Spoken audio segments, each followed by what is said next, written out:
We're back on the road this April with our live show, Cocaine Cowboys. If you want to hear the story of Ireland's love affair with Colombian powder and those who made millions in the gold rush, limited availability remains in Belfast at ulsterhall.co.uk. That's ulsterhall.co.uk. So, Cillian, we're going to start with a little bit of a potted history between you and I of the Crips and the Bloods. We're going to do our best. We're not claiming to be total experts on it.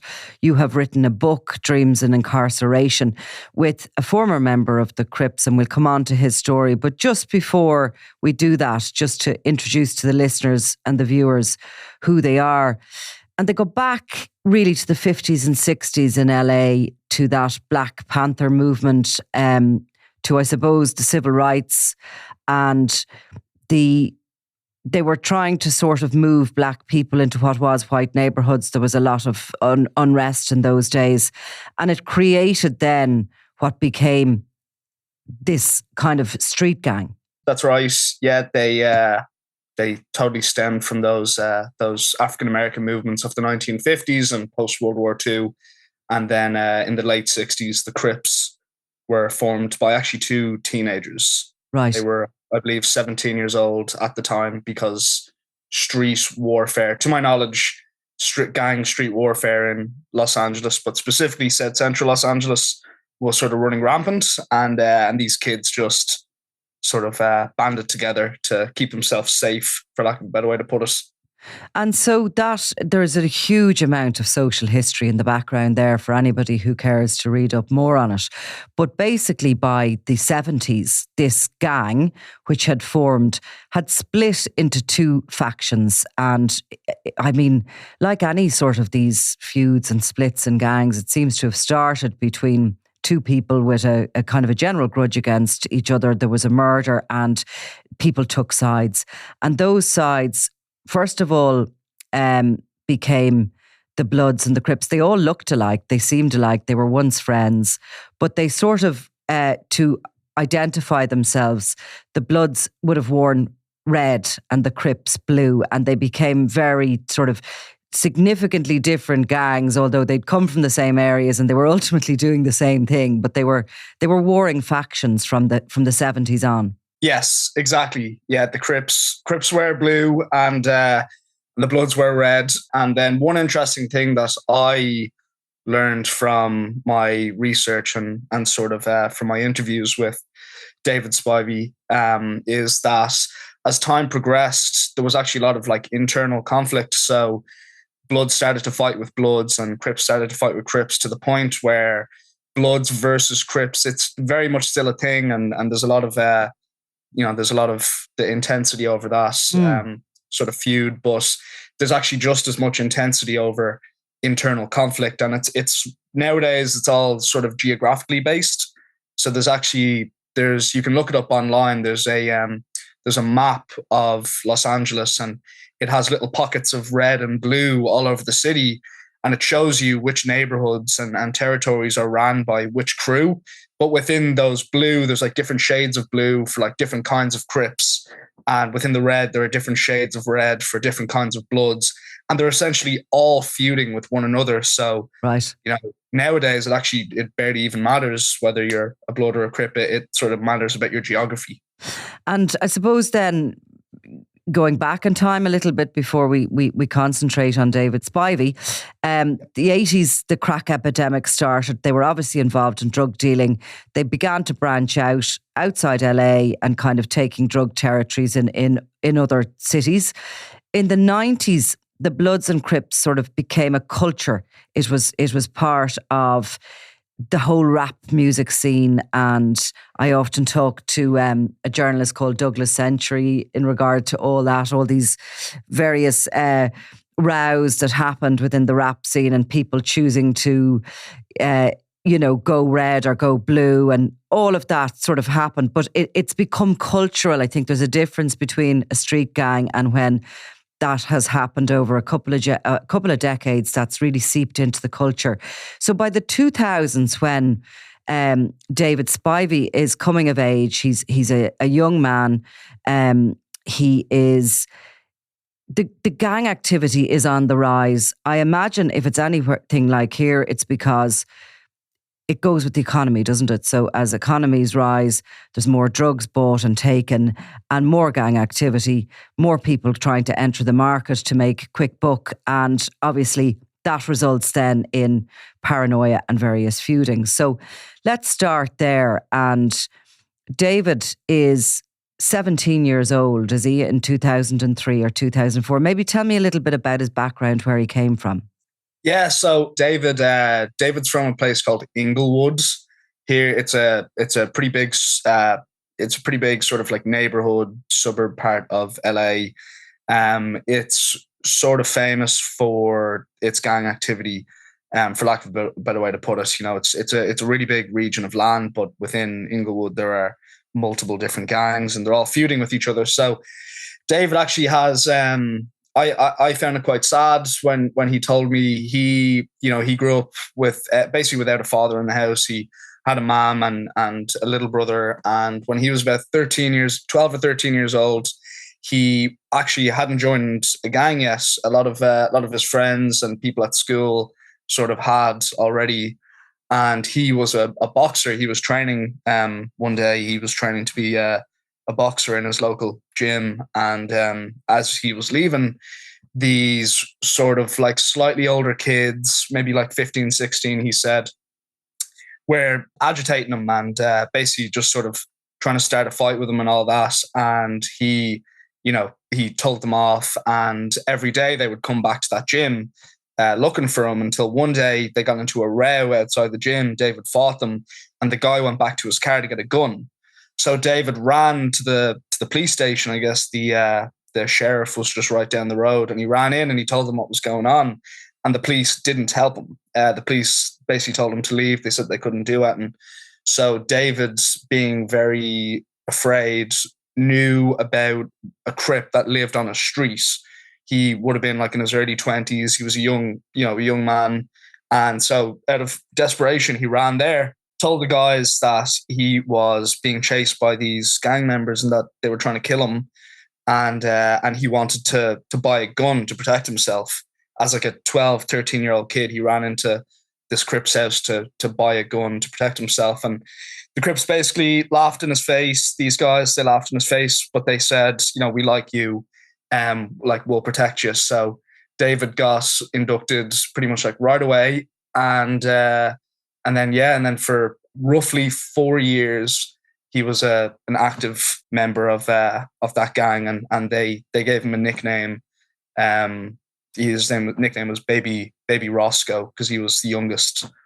So, in other words, the protection that he felt he really needed at that point in his life, and he got, came with the price, and the price was that he'd work for them. Exactly. Yeah, it's really, it sounds very sort of like traditional for any sort of gang. He was inducted in at a young age, essentially for protection, and then it just completely elevated over the course of 4 years when, and then at the age of 17, he got caught for murder.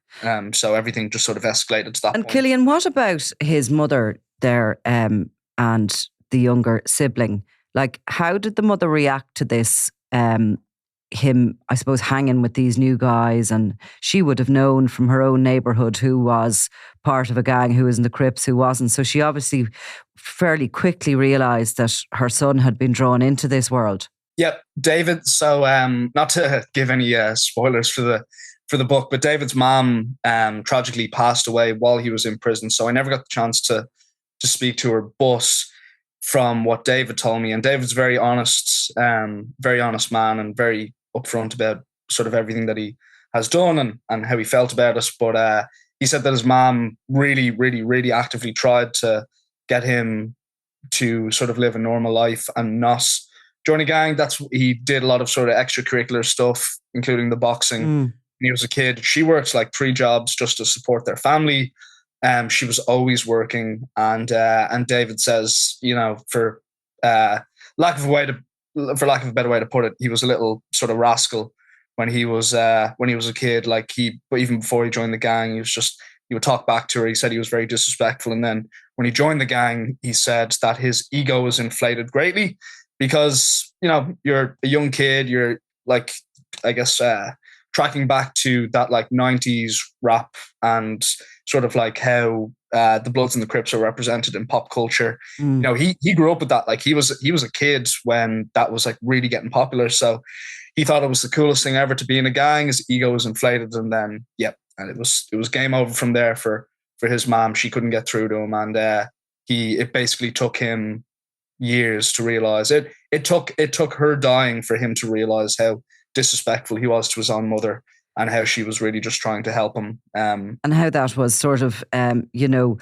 brought along, I suppose, by that new identity he'd found, which is something that most kids of that age, teenagers, are looking for, some identity, aren't they? And obviously, if you're growing up in an area like that in LA, surrounded by these gangs, that's probably the primary, relatable identity. And, you become part of something, I think, when kids enter those gangs. It's interesting to find somebody who is able to reflect back and articulately express exactly what's going on with them at this point, because it's a point where they really are being groomed and being used by these gangs.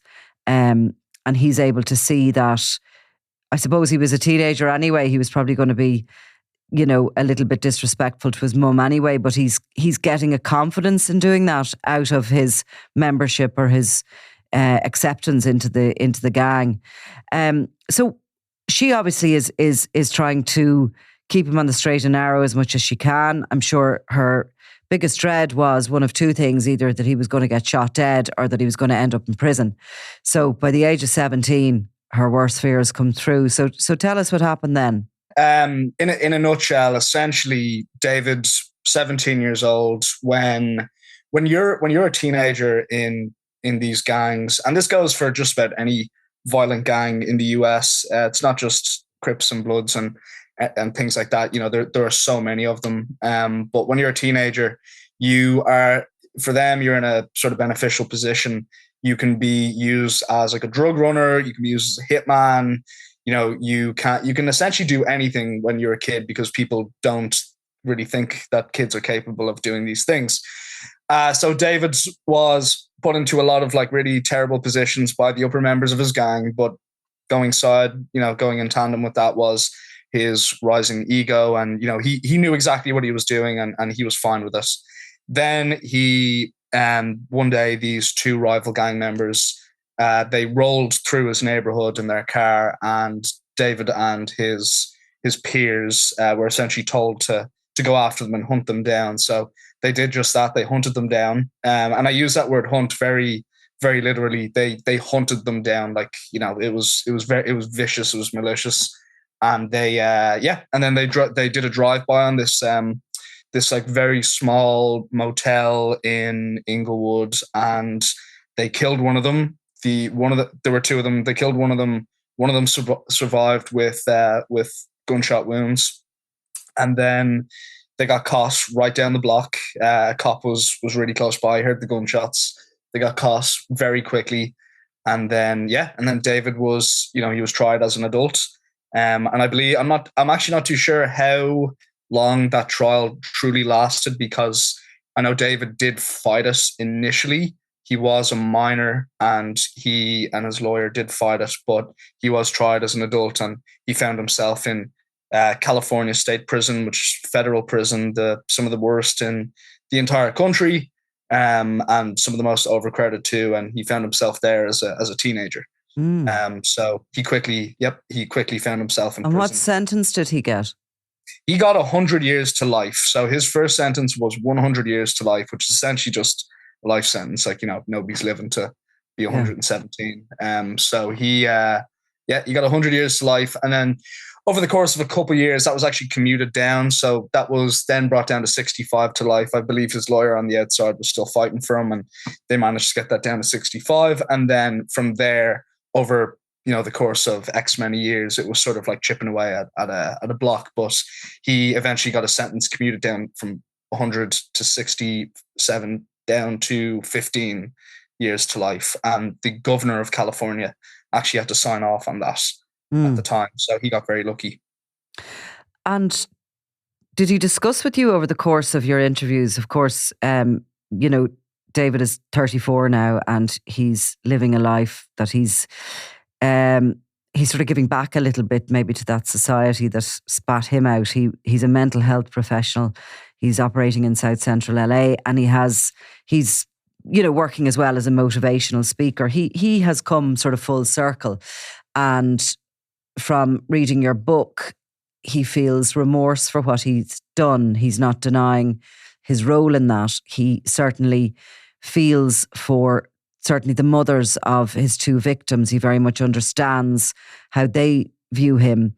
But I think he's got a great understanding as well of what happened to him and how, it all went wrong for him as such. So you met up with David when you were working in a pub.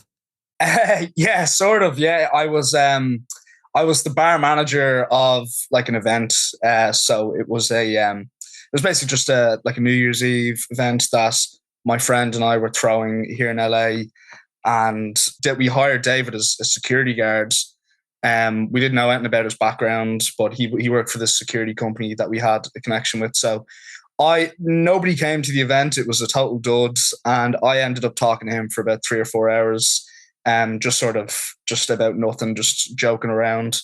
And then I followed him on Instagram, and I think a few weeks later he had posted a tell-all video of him on Instagram, like an hour-long video explaining what he had done and how he had felt about it. So I had just finished writing another sort of like an investigative book, it's technically a narrative nonfiction book, and I was looking for another one. So I called him and just said, "Hey, would you be open to talking about this?" So just sort of, it was all sort of like independently motivated by me. I was really taken by a story right away. And then I started going to see him, and we would do phone calls sometimes, or sometimes I would go down to South Central and interview him. And then, he would get calls from prison, or he would call his friends in prison, and we would speak to them over the phone. And some of them were going through like their parole process. So I was able to learn a little bit about the parole process and things of that nature. So it was very organic. It sort of came out of nowhere, basically, for lack of a better way to put it. Yeah, it came out of nowhere. And was it hard for you to equate the guy in front of you now with the guy who, did he talk to you about exactly what role he took in the shooting? Yeah. Oh yeah. He pulled the trigger. Yeah. He held the gun. He pulled the trigger. He's totally guilty. And he did. Yeah. It was a bit difficult to sort of like pair those two people up alongside each other. But that being said, like David is so eloquent, and like he's got such a way with words that I could really visualize exactly the kind of person that he was when he committed these crimes. And even while he was in prison, it wasn't as if he murdered this gang member and immediately felt remorse. Like he went to prison and he had a name for himself. Like he had a reputation. People knew exactly who he was. He was violent. Yeah, he was really violent. So to see where he is now compared to the stories that he tells, and also his friends, essentially, it's pretty inspiring. It's pretty amazing, and that's why I really just felt super motivated to write a story, because I think it's incredible. And you have done something that's quite difficult in writing terms, in that you've done it in his voice, which is quite difficult to find another person's voice when you're writing. But so tell us about that, when he's, handed down initially, I suppose, that 100-year to life sentence. Is his mother standing there looking at this playing out? How does he feel going into jail? Is there any sense of, does he really understand the finality of that? Or does he go in as this hard guy trying to make a new name for himself within the prison system? No, you're dead on. He totally goes in as a hard man. He doesn't care. He doesn't really care. Like his mom she's there on the sideline, and she's there for him, and she visits him regularly, especially in the sort of like last years of her life while he's in prison. But he does not care about his situation until she dies.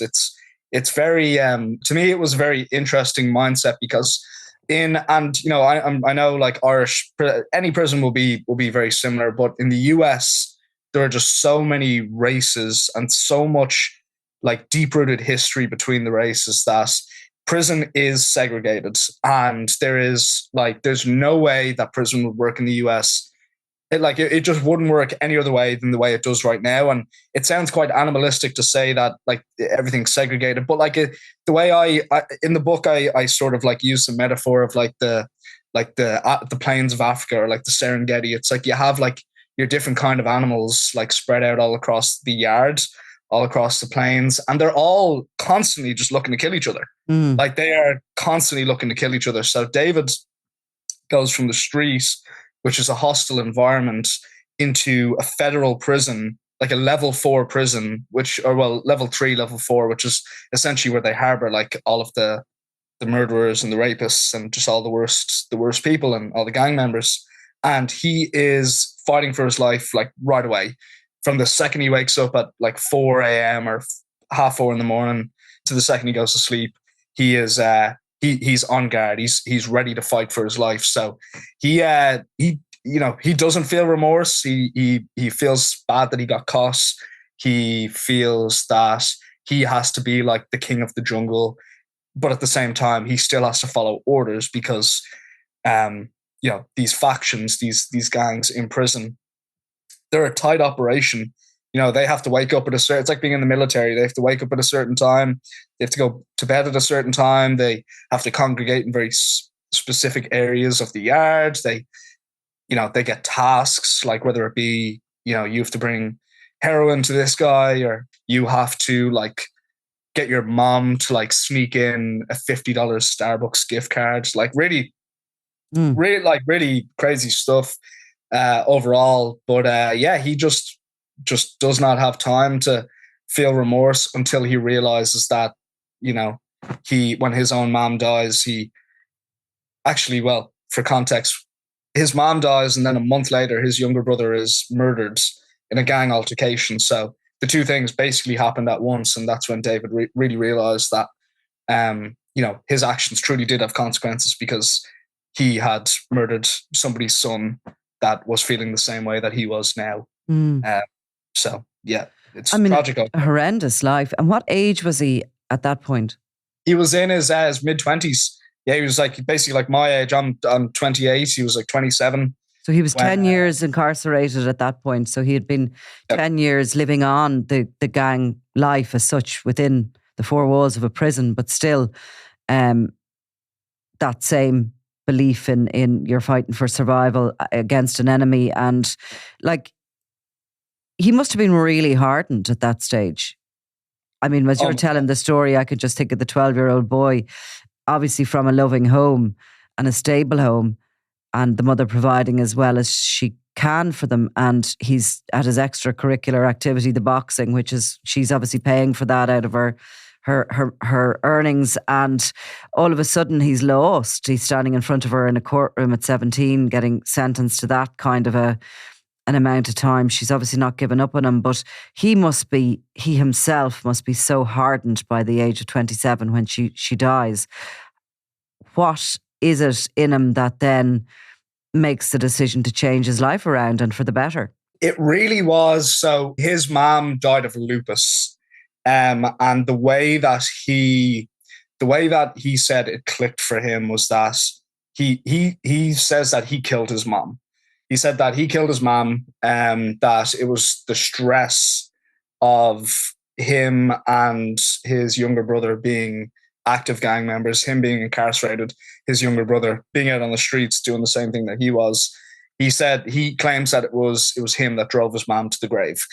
That obviously is more than likely an exaggeration and something that like psychologically he just attributes to he believes that. So yeah, exactly. So he believes it, and then that was sort of like a snap thing. Like he quotes this all the time. I think he said it was like he says Jay-Z who said it, but he said, if I had been a lawyer, my little brother would have been a lawyer, but I wasn't. I was a gang member, so my little brother was a gang member. So his brother was murdered, the same way that David had murdered somebody else's son or brother. And so when those two things happened literally within a month of each other, David knew that he essentially didn't want to die in prison, and he didn't want to like let his mom down from above. He's very religious and like spiritual, and he found that in prison. But he essentially just didn't want to didn't want his mom and his brother to die in vain. So he began the process of disassociating from his gang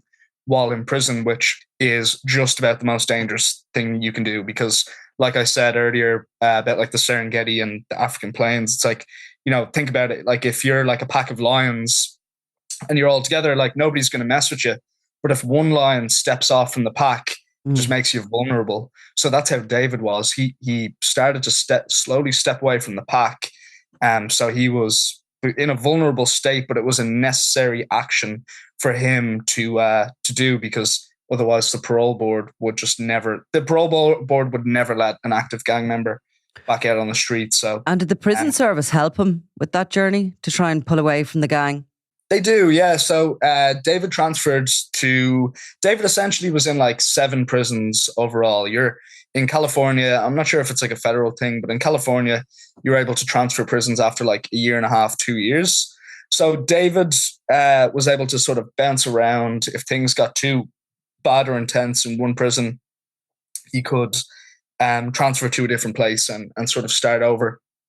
Now, that being said, there are like sort of shot callers for each gang, and one shot caller might be in a prison like in like Folsom State Prison or something in Northern California, but they could be calling the shots for a prison down in Southern California, like near the Mexican border, like a solid 10-hour drive. So, David couldn't like 100% escape it, but he would, in different prisons, he would have different roles. So one of his roles in, I believe, Pelican Bay State Prison, which is that's a level 4 prison. That's like a very, very dangerous prison up in Northern California. He started working at the local chapel, so that when people were out in the yard, in the yard amongst the general population, David was inside the chapel, because in the yard, that's where like a lot of race riots break out. And if a race riot breaks out, then you are required to fight. So no matter what, like no matter who you are, what you do, or how big you are, whatever, like if a race riot breaks out, you have to fight.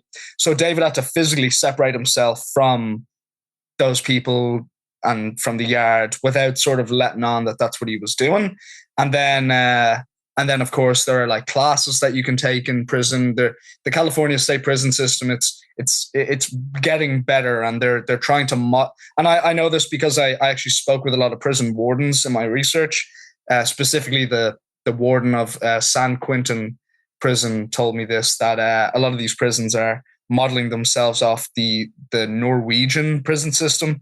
So they're trying to like treat their inmates a lot better and give them a little bit more freedoms, so that they can like mend under a structure that doesn't like promote violence or segregation as much as it currently does. He very dramatically described the day of his parole hearing, and he comes face to face with the 2 victims' mothers who are still alive, and he's finally basically told that I think he does another 120 days and he's free to get out, and he does. Now, how does he manage when he gets out to kind of keep away from what got him in trouble in the first place? Because I'm presuming that he goes back to the neighbourhood where he grew up. Yeah, that's it. It's a great question. I still think about that sometimes myself. Now, David, he spent 15 years in prison, and like as much as that is a lot of time, it's also not. I've asked him a lot.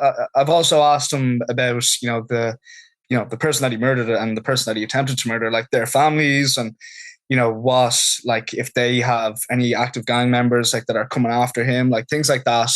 And to my knowledge and to his knowledge, there is nothing. So David gets out of prison, and he of course knows some active gang members, and he's, in many ways, people are trying to drag him back into that life. David just sort of stayed firm and said he uses this, what it's sort of a trick or whatever, like a like a little thing that he does. But if somebody from his past that is involved in that life wants to meet up with him, or especially right when he got out of prison, if they wanted to meet up with him, he told them to meet him at the gym. And if they showed up to the gym to work out with him, he'd give them a second chance, and he could try, kind of connect with them as a normal person and not as a gang member. But if they didn't show up to the gym, David knew that it wasn't worth his time. So he said he did that for everybody who reached out to him. He did that for all of them, and only one guy showed up, and he's still friends with that guy. And they're both former gang members. They both disassociated. But the ones that didn't show up, they're still sort of gang banging and doing their thing. So David literally just physically separated himself from all of these people in his past. And he works a lot. Like, he works 6 days a week, 7 days a week sometimes. He doesn't really he's just making sure he doesn't have time to ever fall back into that stuff. And he's still working on I suppose, being a valued member of society. And what about you, Cillian? You're from a very different background than he is. You must have learned a lot from this experience and from doing this book. I did. I learned loads. I'm from Dublin. I'm from Finglas, and I've lived in the US now for about 9 years. Overall, I lived in Boston for 5, and I've been in LA for 3.5, nearly 4 years now. So I said to David, like, from the very first interview, I was like, Jesus, I'm probably not the right guy to write your story. Like, I'm from 6,000 miles away. I'm white. I'm from a very I'm from a very different place. And he was cool that, we just got on really well with each other. And when I'm writing stuff, I like you said, I write in the first person. My interest is the psychology behind it. So I wanted to know how somebody could do something so horrible and turn out good on the other side. And with David, it really was just awareness. And I just tried to boil it down to like the simplest emotions, or like the simplest things. So with David, it was really just like self-awareness was the biggest thing. So while I was writing David as a character, I made him very self-aware of his actions and his surroundings.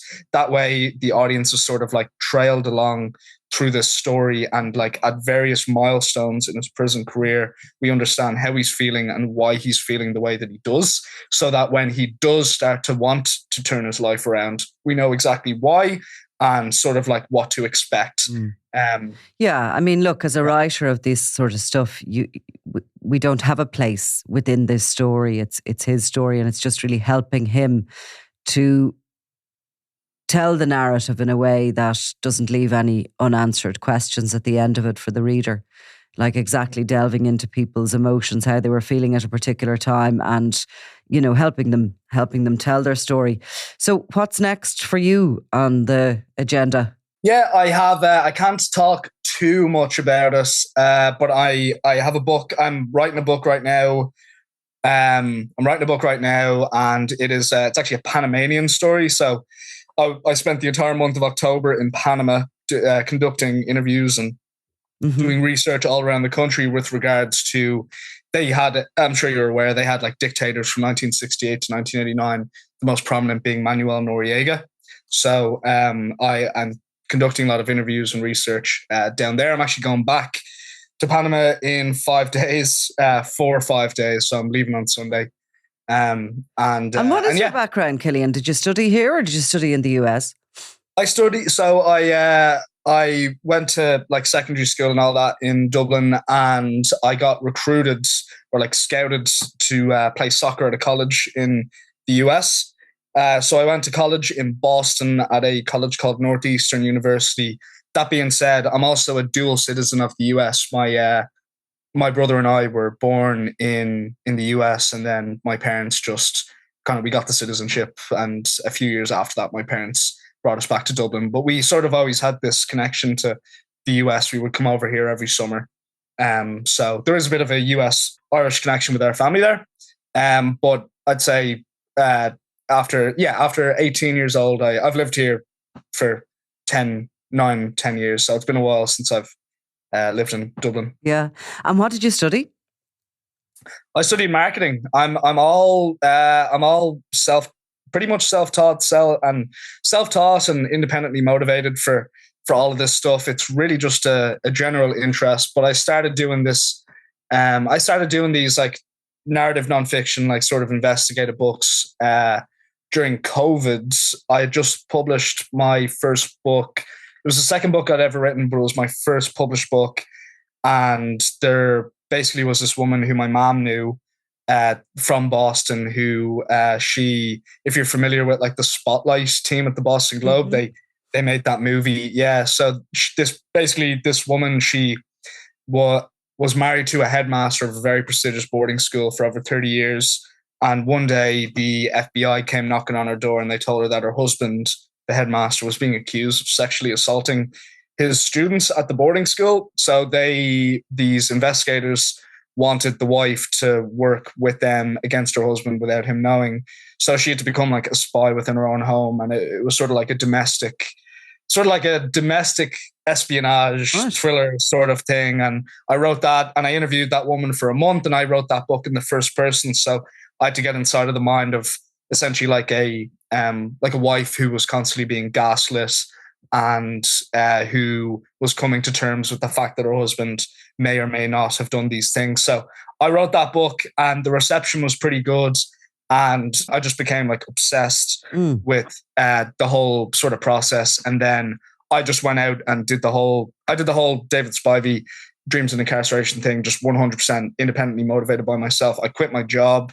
I quit like my job. I had no income whatsoever for the entire time writing this. And I just love it. Yeah. Basically just saying I'm obsessed, and I absolutely great. love doing this I mean, stuff. there's lots of people out there who need help, who don't have the same sort of skills that maybe writers have, and they need help to get their story down and kind of into a into a way that can be understood by other people.